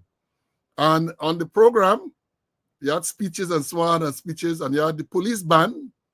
I don't think they had MS then, they get the national award then. But police band was scheduled to give a musical rendition immediately following the president's speech. Desmond Knight. So Desmond Knight went up and he spoke, he made his speech, and then the MC then announced, according to the program, we'll now have a musical rendition from the guided police force band, and the police force band started to play King Liar. The children, I guess they know the words, but they know the chorus. So when they got to the thing, all of them lie, you lie. Teacher Percy say, when you tell a lie, you go into hell as soon as you die. All of the National Park reverberating with the chorus of the song. And that's when I sat down there, very serious. By then the thing done. Waddle was on the red carpet in the commissioner's office. Waddle was on the red carpet and the commissioner, and he tell you he apologized and all this everything, he didn't think about that and so on. And let me tell you all that, officers and others, from that experience when I was a police commander, and when I coordinated parades and so on, and police band got to play anything, they got to tell me, we got to look at the program to see what song, and to determine for them, Boville, and they will tell you whether it is appropriate. And I remember when they opened the same Rhineville outpost, Gail Teixeira was acting over face minister then, I was the commander. And we went down there, and I was very fussy over let me see the program, because somehow I didn't see it before. And she said, Mr. Slow, why are you so? I said, I got to see what they're playing. I called them, I said, what is the song you intend to play? Right? Don't tell me about musical rendition. Let me hear where you're going to play. But she wanted to know why. I said, because, and I related the same experience. I said, not play no musical rendition that's going to be inappropriate. For example, if you get Gail Teixeira, make a speech, then you're going to say, hey, Sitaira girl. No. You can't come with Sitaira girl and so on, even though it will be appropriate. But you can't come when Barrett don't talk. You're supposed to play King Lion and all that thing all the time. Right? You're supposed to play Mighty Duke, Woman Bacchanal. Woman Bacchanal, because it's exactly what it is. Right? But these things, you tell these things so that people could understand. Now let me go to the next moment now. The next moment. I'm watching the time because I have a touch on Adriana. We now left out Adriana. The next Mohammed, the elder one, Shell, the Kali Shell, Nazar Mohammed called Shell, was at the court compound the same day when his son appeared. And the another Mikhail Rodriguez, the Kali Guyanese cricket critic was there. And there was a verbal outburst by Nasar Mohammed Shell, in which he says, let me repeat, I'm quoting it. Among the things he said, and this is just an excerpt, you are one of the most ungrateful effing dogs, and he used the word, I didn't use it here, that ever lived on the face of this effing earth. And if you bother me, I will cuff you in your effing mouth. There's a lot of effing take place there. A lot of effing take place. Now, again, police action they always take this inappropriate action. This thing happened. It would appear that critic made a report to the police about this incident. Right? Good. You can't stop that. Police got to entertain the report. Yes, the police would have entertained the report. But my understanding is that the police sent later and arrest the man. Police sent later and they arrest him. I don't know if at the time they got a statement, because I saw a short video from critic saying that he gave a statement and the police are supposed to extract something from the video. But I looked at the statement made, right? And you might want to say that a threat was made that if you bother me, I'm gonna cuff you in your effing mouth. Threat, right? But I am saying, I'm no legal man. Now I'm not gonna say I'm talking about things that we know about. So too is this one the police propagandist. But I know that it appears as though, based on the statement, the thing was conditional. The man didn't tell you he can cuff you, Man tell you if you bother me. So it was conditional on him bothering him. I will cuff you in your effing mouth. That's what the man said. If you bother me. And I believe that the word if, right, changes the whole context of the thing. That if you bother me, only then I'm going to cuff you. So all you got to do, don't bother you. If you want to get a cuff, don't bother you. Right? Don't bother you. But they jump up and I get the man, arrest the man, and get him sitting up on a bench for a long, long time. Let me tell you what the correct police action would have been. You take a statement, the man make a report of that nature, right? You got to investigate. You're not going to arrest the man. The man is well known. If you want, maybe someone to come to the station. Come to the station, you get this matter, because you might want him to come to the station for confrontation, right? You're not going to arrest him. If you summon him to come and he ain't come, maybe yes, you go to the next level, right? You're going to summon him. And I am telling you, as a police commander, when I see them, we used to call it, what used to call it car back in the day? PAA, Private Action Advised. That is what should be done.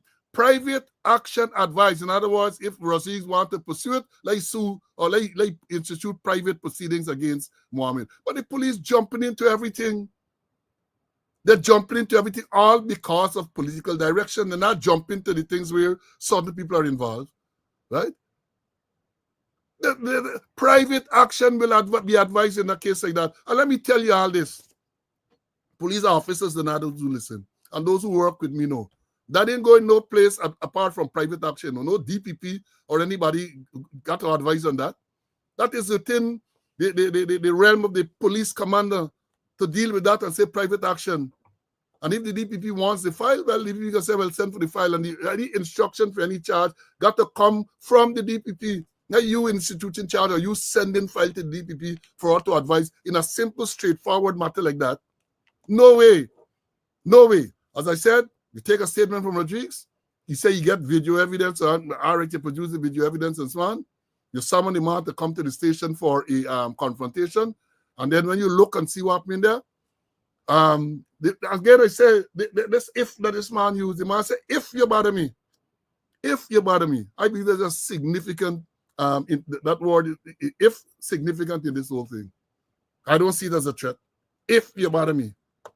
But you know they're going to come and they're going to do all sort of things. Because let me put it further. Let me go further. What are you going to charge you for? You charge him for threatening language. Because you can't charge him for threatening behavior. Threatening language. What is the fine for threatening language? It's not even a conviction. So even if he is charged, then we assume he's charged, and he plead guilty, how much you going to get fined? Couple $1,000. I don't even see a matter like this. The man requires any blasted lie and all them type of thing. If he is charged, if they charge you, threatening language, done. The thing done. That is not a conviction. It's a minor offense. Threatening language, minor. Neville says $7,000 fine. So, again, understand how this thing go, but the police looking bad because they gone and arrest the man, get the man sit down all day on the bench, obviously because of who he is and the political nature of the person involved, which should not be, that should not influence the police action. Let me bring Mr. Conway to deal with this quickly. See, let me hear you on this Mohammed thing. Well, as you rightly say, it's a iffy story. If. And those are the operative words. If. And and in the words that you ought to, it doesn't amount to no threatening behavior. I think section 141 of the police of the Summary Jurisdiction Offences Act. If. And as you rightly mentioned, for me as a commando, PA, private action, advise and no filing against no DPP. No way. You collect the statement, you entertain the occurrence, and you advise private action. If critic wants, let critic summons and go to court. It's as simple as that. You must say if. This is a if. If. Where is the threat? Where is the threat? It means that critics would have to do something first. Then before Mohammed would have committed a threatening behavior. It's the whole thing is wrong. The police action arrest him. And then call the man. Pick up the phone and call him. You don't have to arrest him. I sure he can come. I sure he can cooperate. Just like how they've been selling for him and he's being good. I don't hold no brief for the Mohammeds. I don't know brief for them. But simple private action advisors use a PAA. We didn't know that about PAA. Private action advice. Close the occurrence. Story done. Yeah, and they can't say they don't know the number, because I remember Christmas time. You see, they can't say they know what Mohammed number, because Christmas time police has got their line up for the race. So they can't say they know Mohammed number, or at least somebody can run around the car and say, come to the station, but for arrest the man and that. Right? No, we had another matter before this Adriana thing, but time catching up with me. So we're going to deal with it now. Right? And I'm talking here about the report from Mr. Leonard McCushion, the retired Royal Canadian Mounted Police detective, who they say they hire to assist, that's the word they use, to assist in the investigation into Adriana Young's murder. The man came, he come. The man came, let me see. The man came, he, over the weekend, I think it's about 10:30 Saturday night. I just note these things, I think it's 10:20 to be exact. Police Corporate Propaganda Unit put out a release claiming that the man said no evidence of foul play. And then they go on with a summary. Well, we got to analyze. We ain't got done today. We got to come back the next day and continue to analyze this thing, right? This report that the man said. Now, and this is the man. The man just smile. Hey, I would have just smiled like that on my face too. If I come to Guyana on what appears to be an all expenses paid vacation put up at one of the top hotels, I suspect it would have been all expense paid. So they would have picked you up at the airport, you go down there, you're eating free, you're doing and the man look like he does exercise. So you go in the gym, you exercise and so on, and you come there and this is gotta be a golden handshake. I don't know what was the amount he's paid. It is rumored that he was paid as much as $50,000 US. Well, this got to be, if that is indeed so, this got to be the easiest $50,000 he ever make, if he ever make so much at one time. Got to be the easiest $50,000, because here, what is being said. And let me as I say, I got to get a little batty with this, but we can come back on this matter. First of all, let me the release is suspicious. The release of this report, 10:28 Saturday night. 10:28 Saturday night. These things are significant, and it's part of my training. You release certain things. First of all, you release it. It's difficult for him to catch the regular dailies. But now, of course, with social media, you can run on social media early. So normally they release them at that time. You can't catch Sunday paper. That might be too late. So it's still Monday. They get time for dance and dance. But now with social media, you release it, it goes up on social media right away. Part of that catering for Harlem thing now. So, what I say? They let me make some notes. Let me look at the note. The first observation that I have, is that so far we have had what they claim to be 3 reports in relation to the murder of Adriana Young, right? And I'm going to address this thing, using the word murder of Adriana Young. We have not seen anyone in this report. I'm talking about the preliminary postmortem report that the president read on the 28th of April to claim all of these things. That is released to the public. Then they have the final report, autopsy report I'm referring to. Release, I think, is on the 27th, right?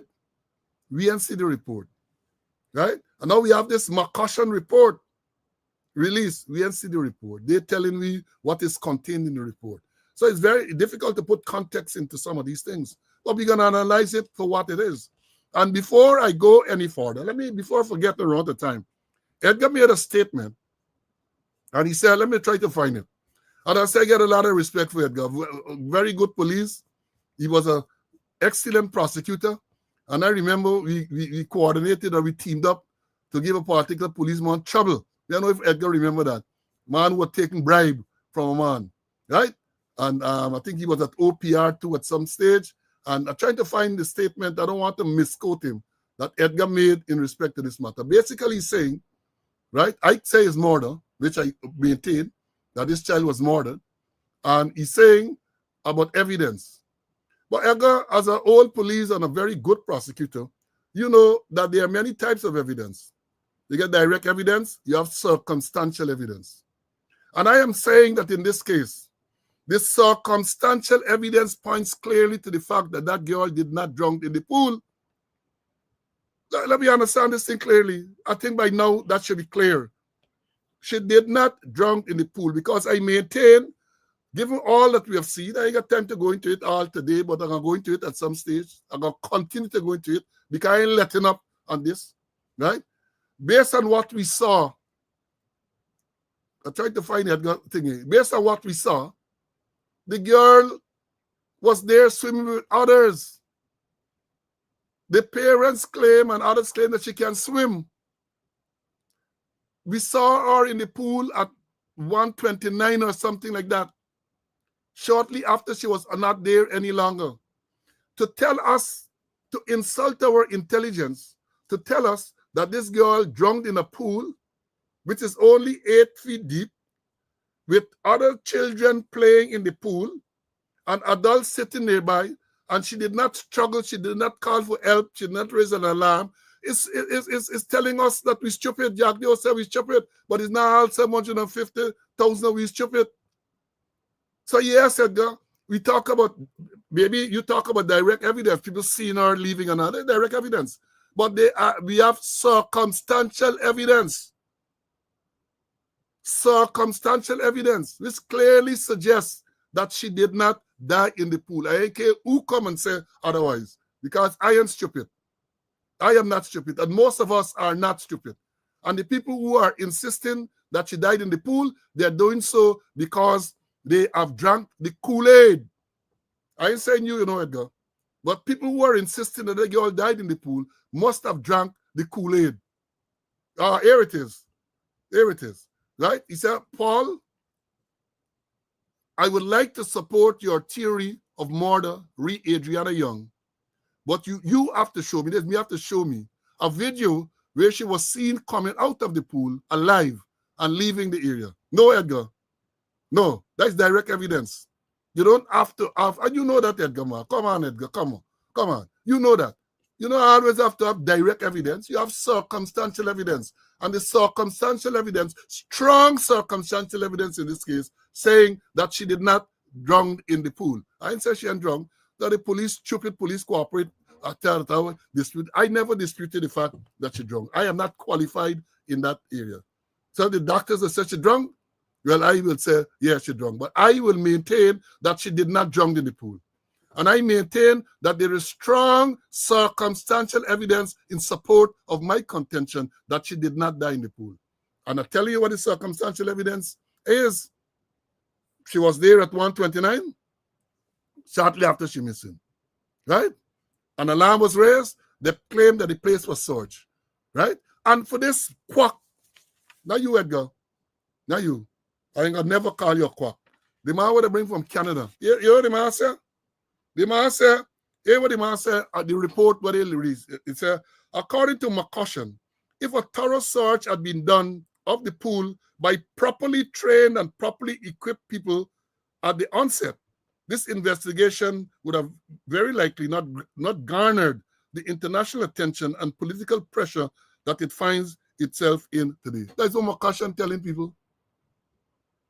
That you had to have had properly trained people, right? But he said, probably if a thorough search had been done of the pool by properly trained people, McCushion, you got to be a charlatan. You come and you get some easy money. But I don't understand. You got to be the biggest idiot to say that that properly trained people have to do the search. So you're suggesting they have to go and get scuba tank and all these things to come and search an 8-foot pool? That is what you're suggesting? But again, I gotta be careful because McCushion, BFC report, he never faced the media to tell us the thing, is what the police telling me that the report said. That is what the police saying, and the police we know that is lying bad. You're lying bad. Right? So, Edgar, I got to take you up on that because I'm saying again, strong circumstantial evidence. Strong circumstantial evidence, and I will maintain that if she did not die in the pool, as we know, whether you would want to admit it or not, whether they know, she didn't die in the pool, she was killed and placed in the pool. That is my view from all that I have seen, that she was killed and placed in the pool. Because remember, searches conducted the same day, but you want to say that these searches were not conducted by people who are properly trained and equipped. So in other words, McCushion, Mac is the operative syllable here, McCushion. Because he's a Mac indeed. To tell us that the only way you could have checked the place properly is for somebody with properly equipped people at the outset. The outset is on the 23rd. Properly equipped. So they have to get scuba tank and they have to get all of these things to be able to conduct a proper search. And the man come and the man get money and the man want us to believe that nonsense. McCushion want us to believe that nonsense. And here this time I play this again. And look. As you can see, you see the pool here clear. Like when the family said they went in the pool and check, everybody went in the pool and check. Normally, you ain't got to check if there's a body in this pool. You could see it because the pool is clear. Right? So, obviously the young lady, the 11-year-old who has gone missing from this place is not in this pool. And as you can see, more circumstantial evidence, Edgar. There is more some circumstantial evidence, and that was taken the night of the 23rd of April by the person Mikhail Rodriguez, Guyanese critics. He took that, and they come for walk back. They come to walk back the whole thing, They come to walk back. But circumstantial evidence that we saw suggests that the girl did not die in the pool, and here we have so many other things to talk. Well, yeah, Danny, I guess should know better, but I believe it must be a moment of what is that? Lack of judgment, a moment of lack of love. For call me, for ask me, you know that. I mean, I wasn't no big prosecutor. But I could tell you my training that I've had allows me to make these conclusions, right? Allows the training that I had overseas and local. Because as I've said again, yeah, you call it for direct evidence. Somebody must show you a video where the girl, there's direct evidence, the video. But what about the circumstantial evidence? Strong circumstantial evidence. I mean, today is not a lesson on evidence. Strong circumstantial evidence. And let me, before bringing Mr. Conway, since we don't get much, we can't go full into this McCushion report today. I just want to let the police know, because somebody tell me, I just comment, not only the police, right, that but hearsay evidence is not acceptable. Look, I don't come, policemen on this program and others, don't ever come and say that hearsay evidence is not acceptable, because they are no law assessor. It says that as a general rule, hearsay evidence is not admissible, but there are exceptions to the hearsay rule, such as dying declarations, res gestae, and their orders. That can be the subject for another day because we're teaching. Again, police ranks in particular, don't ever let me hear you say that hearsay evidence is not acceptable. It says that as a general rule, hearsay evidence is not acceptable, but there are exceptions to the hearsay rule. Dying declaration being one of those, and res gestae. I remember when I do prosecutor schools way back in 1980, Ian Chan, the late, great Ian Chan, lectures on res gestae, the Latin. I didn't get time to go into all of this morning, but I thought I'll mention it. So don't come and talk about hearsay, that no hearsay is not admissible. It can be admitted under certain circumstances. Let me bring in Mr. Conway. And then, as I said, we can't deal with this thing fully this morning. But CC, let me give you a chance to get a little back in here, man. But I'm just saying, you got to get direct evidence. So I can't imagine Edgar can say something like that. Well, let me repeat some of the things that you said, because my training is that they generally talk about three types of evidence: direct, circumstantial, and hearsay. And direct is what you have personally perceived with one or more of your senses. Hearsay, it coming from different persons, 3-4 people. This body said that, this body said that body say. Like some of the things that they're telling us that this is what the man said. Hearsay. And circumstantial is based on the facts and circumstances surrounding this thing. It might even be stronger than there is a strong evidence. Based on the facts and circumstances, you come to certain conclusion. Well, this is what happened, or this is what happened. And then this guy gonna say that you have to be properly trained and with equipment to search that pool. Yeah? There's not an Olympic size pool. I got to be properly trained and have equipment. Let me tell you something. An experiment I carried out on Saturday. I got my grandson, 11 years like Adriano, 11 years old. But he's a good swimmer, an excellent swimmer. According to the chief, the coach, the way going, he's going to be a national champion. And I have no cause to doubt him. So I went there with him. And when the coach was finished with them, I went by and stood by the 6 feet. And I took my bunch of keys and I threw it in the pool. He said, "Grandfather, what are you doing?" I said, "Check and see if you see the keys." He said, "Yes, what you down there?" I said, "Go and get it." And he dived into that pool. And in a lot of time, he come up with my keys. So, I don't know. People searching. They weren't searching for keys. They're searching for the body, looking for the body of an 11-year-old. And when we look at what critic produce, and the people say that the sergeant pulled several times, you're looking for a bunch of keys.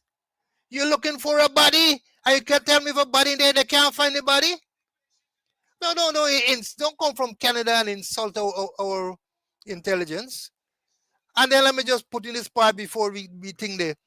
That understand he was a member of the police force. Was he sworn? What rank they give him? And he left.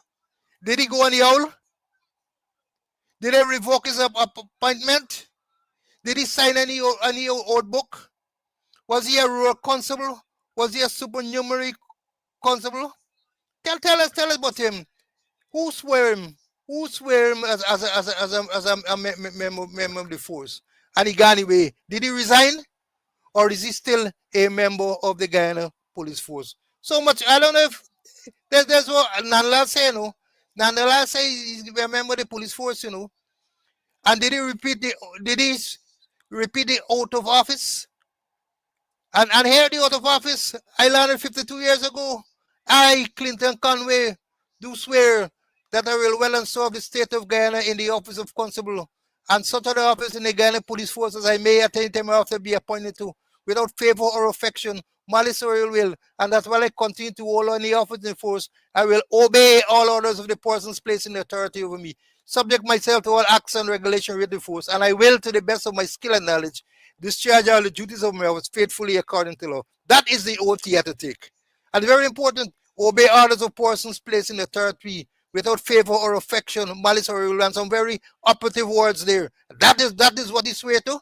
I don't know. I really don't know. I would like to see the old book and see his signature in the old book. Although they make a bogus signature and all kind of thing there. No, the whole thing is ridiculous with this man. But then we have many more issues relating to him, relating to the report that we did. But saying that nonsense we're talking about, that you gotta train people to start a swimming pool, and you gotta get equipment and thing.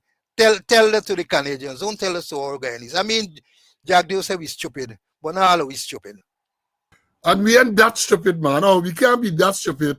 And I want to come to, before we Canadians on this live, because we get a lot of Canadians. CC said, tell it to the Canadians, they might feel that he's implying that they're stupid. No.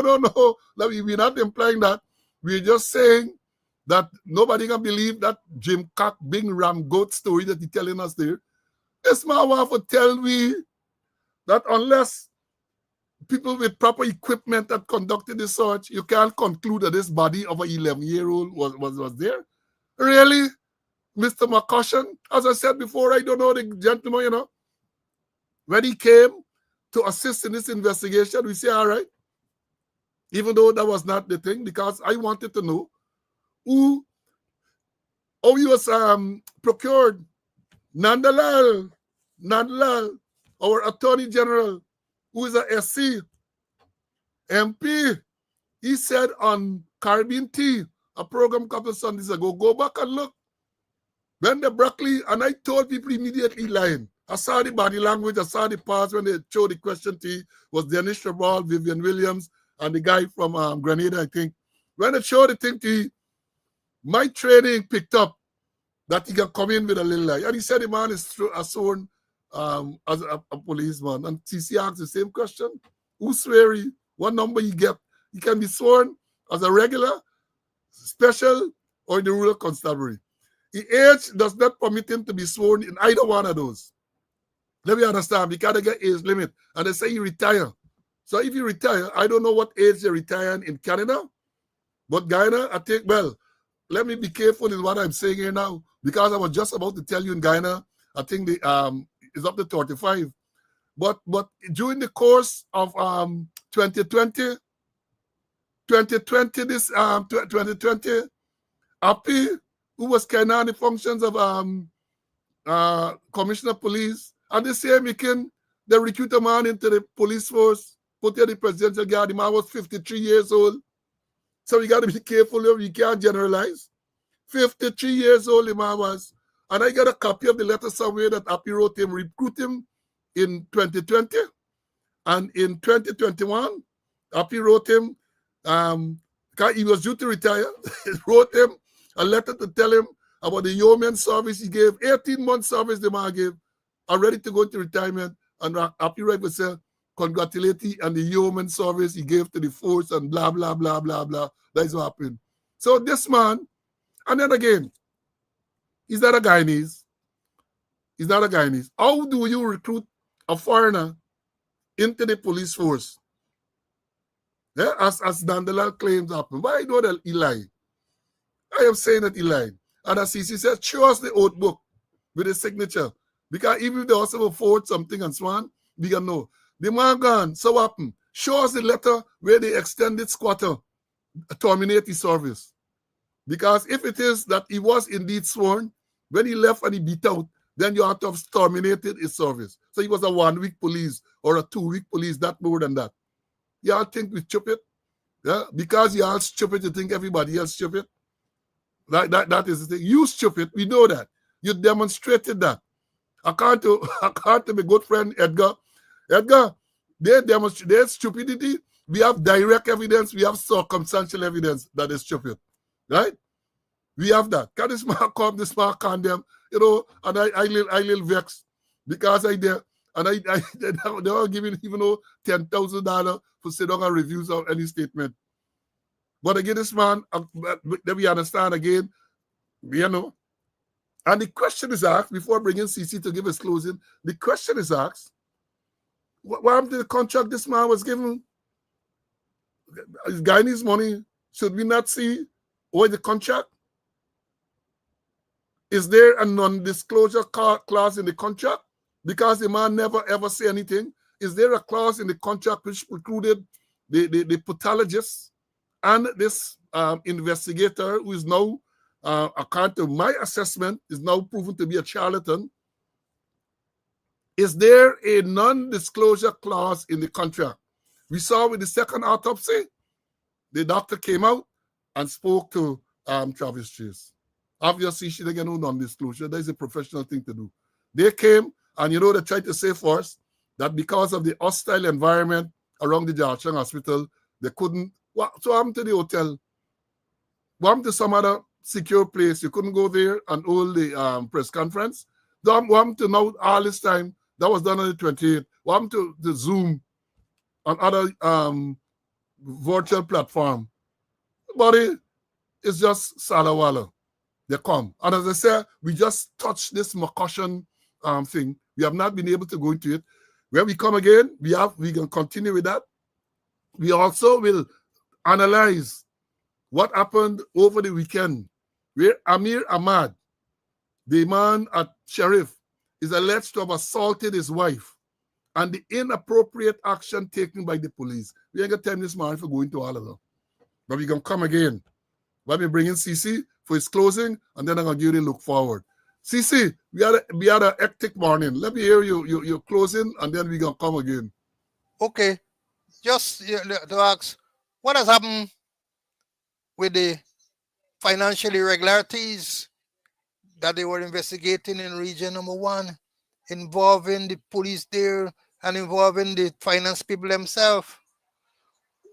And also I understand there's involving members of the force, serious fuel smuggling in region 1, serious cocaine smuggling in region 1, involving members of the Guyana police force. By the time you miss them, they got in Imbotirio Creek. By the time you miss them, in and out of Imbotirio Creek. And the trainees, well, they're not trainees no more.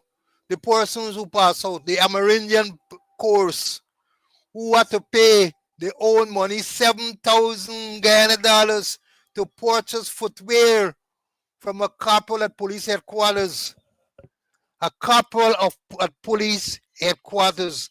They have to buy the footwear when government's supposed to give them footwear. But they have to buy $7,000 each for the footwear from a police corporal. I got his name, I got his photograph and everything. Maybe later on I may go real public, but they aren't doing anything about it. The ranks are passed out. They gone back to Region 9, and they're still to be refunded their money. And the corporal is there, understand, still doing business, because he's doing business on behalf of a senior officer. Still doing business. So I'm saying, please refund the trainees their money who have to pay for their own boots. I agree that Brutus spend money, otherwise he didn't buy police boots.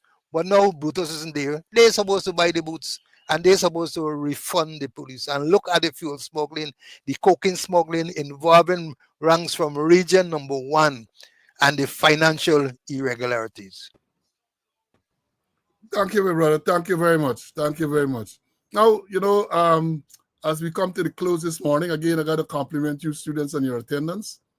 Fantastic turnout today, as we have come to expect now, And as I've said, I was so pleased to run into so many students over the weekend. And nice meeting you in person, because most times it's just the names here and so on. Get to see people, to see what they look like. And I was very, very happy that they came to me, they took photographs, and the compliments that were paid and so on. Correct, we ain't stopping. You need to get the information, and we have vowed, and we'll continue to, that we're going to continue to come and dissect all of these nonsense with the talking.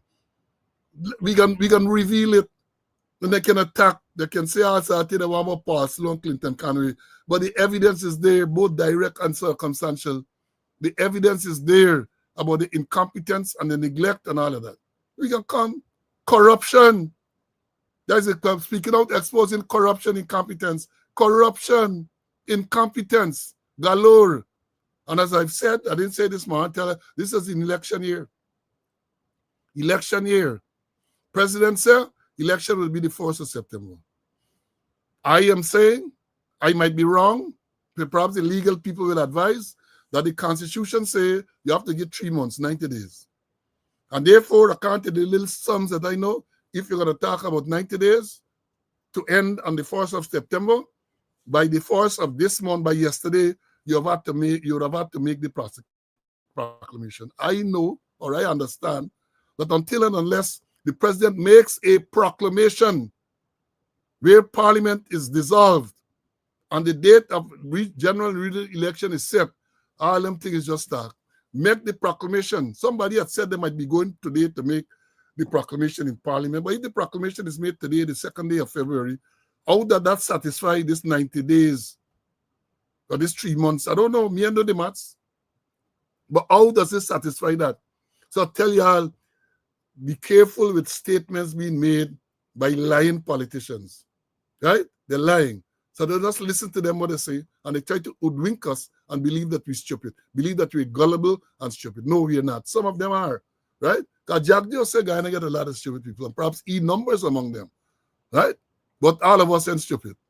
We can analyze, we get sense, and we can know, we can pick sense out of nonsense. Folks, finally, the numbers are there for who can afford to keep us. We gotta, especially now, we gotta do more work, you know. We gotta do more work. I increase the thing storage, because I don't want really to be able to get rid of these tapes just like that off of the platform. So I've had to increase the storage, and the money gone up.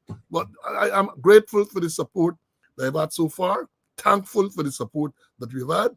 And to say to you, those of you who can afford, give me a little thing so that we can continue to do our work and to bring you the credible, valuable information. We will continue. We are pledging that we will continue to do so.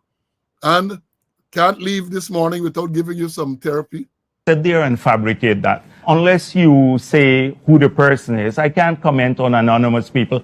Okay, well, let's talk about specific individuals. What is your relationship with Mr. Su Jurong? Su? Oh, Su? My relationship? Nothing. He's a tenant in my place, yeah. And he's a good friend of yours? Yes, yes, he is a friend of ours. He claims. Yeah. You know that is the thing. I'm looking for the next one. Look. You get double dose today. You who are out there, if they come, we gotta shoot and scoot. And shoot good and scoot. And keep shooting and scooting until help arrives. You got Sue. Man, I say, Sue, I'm gonna play it steady. Because I know it must, well, for let people know the truth. But let people know the truth. So they're talking about who under invoicing and false declaration, and they want investigation. Investigate the allegation made on the Voice News clip. Investigate that allegation. You come for investigate, also other thing you want for investigate. Investigate that. That is the biggest scandal, corruption scandal ever levied against a politician I know of. 500,000 US with them Chinese man for give them contract. Folks, we had a good morning. Turnout was magnificent. All things being equal, if God should spare our lives, we're going to come here Wednesday morning again for the midweek episode of Speaking Out, Exposing Corruption Incompetence. So, and again, listen for here, you're going to declare. I never know how to say this before I leave.